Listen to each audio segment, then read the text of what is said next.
Nous avons choisi de faire une exposition d'Armand consacrée aux accumulations de 1960 à 1964. L'année s'y prêtait puisque cette année, en 2016, nous fêtons les 50 ans de la galerie et Armand est un des artistes que Daniel Templon, le fondateur de la galerie, est un des premiers à avoir rencontré. Les accumulations, c'est un moment très important dans l'histoire artistique d'Armand.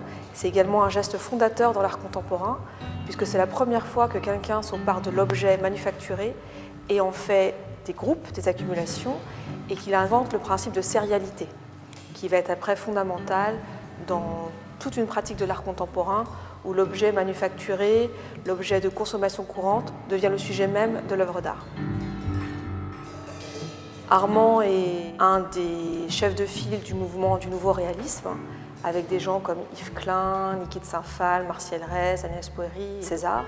Et nous montrons ici ce moment juste après la fameuse installation Le Plein de Armand à la galerie Iris Clair, où il avait rempli la galerie de détritus, où il commence à décliner des objets de consommation courante dans des petites sculptures, tableaux, objets, des cuillères, des rasoirs électriques, des nanomètres, des ampoules, des poulies.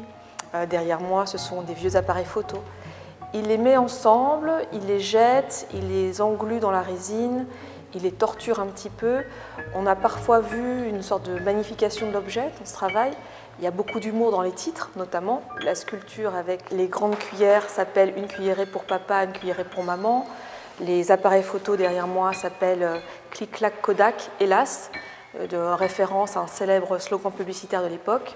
Donc beaucoup d'humour, mais en même temps, il annonce comme ça toute une réflexion qui va se développer plus tard dans l'art contemporain. L'esthétique du déchet, du détritus, l'absurdité de cette consommation. Cette réflexion qu'il a amorcée va se développer très largement chez plein d'artistes contemporains et surtout aujourd'hui. On voit que des artistes comme par exemple Damien Hirst ou Subodh Gupta reprennent ce même langage, cette même grammaire de l'objet accumulé.